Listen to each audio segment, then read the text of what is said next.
কিছুক্ষণ আগে একটি কথা বলেছিলাম যে আগামী 11 তারিখ থেকে আমাদের কিছু well trend expert team Dhaka শহরে প্রবেশ করবে।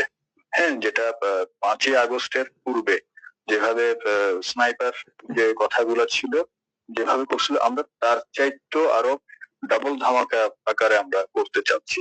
আশা করি বুঝতে পেরেছেন। আমরা আপনাদের সুবিধার্থে এবং আপনাদের অংশগ্রহণকে আমরা প্রাধান্য দিয়ে আমরা চাচ্ছি যাতে করে আমাদের যে সমস্ত পয়েন্ট আমরা অলরেডি ঢাকা শহরকে, পুরো ঢাকা শহরকে আমরা 6টি স্পট আমরা নির্ধারণ করেছি। 6টি জায়গা আমরা নির্ধারণ করে সেই নির্ধারিত জায়গায় বেস করে আমরা আমাদের সমস্ত কর্মসূচি আমরা সাজিয়ে রেখেছি। সেটা অনেকের কাছে আসলে ইয়ে না, আস্তে আস্তে আস্তে আস্তে কিন্তু সুবিধার্থে আমি ওই ইনফরমেশনটা দিচ্ছি। আগামী 11 তারিখ থেকে আমাদের যে টিম, যে কি বলবো, ওয়েল ট্রেন্ড যে টিম আমাদের কেজিবি, আমি নাম সহ বলে দিয়েছি, সেটি অ্যাক্টিভ হবে আগামী 11 তারিখ থেকে। আমাদের অলরেডি বাংলাদেশে পুশিং করা শুরু হয়েছে। তো আপনাদের ঘাবড়ানোর কোনো কিছু নাই, এবং আপনারা যেটা চিন্তা করছেন তার চাইতেও অনেক বেশি আকারে আমরা মানে আমাদের জায়গা থেকে সে প্রস্তুতি অলরেডি শুরু হয়েছে।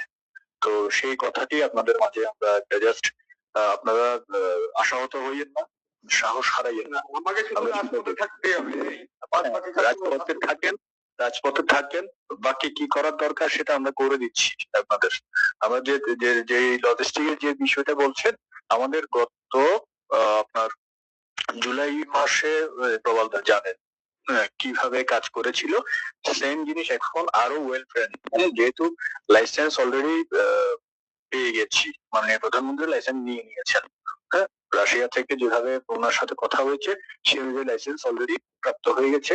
এখন কি দরকার সেই অনুপাতে আমরা প্রতিদিন আমাদের যে থার্ড, আমরা 3টা ধাপে করছি। তো থার্ড যে অপারেশন, সেই অপারেশনের জন্যই আমরা আমাদের মোটামুটি ভাবে আমাদের মেকানিজম আমরা শেষ করে ফেলেছি।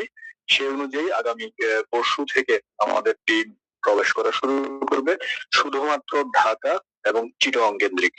বাকি কিছু খুলনা কেন্দ্রিক হতে পারে, সেটা পরিস্থিতি বিবেচনায় সেটা নির্ভর করবে। ধন্যবাদ।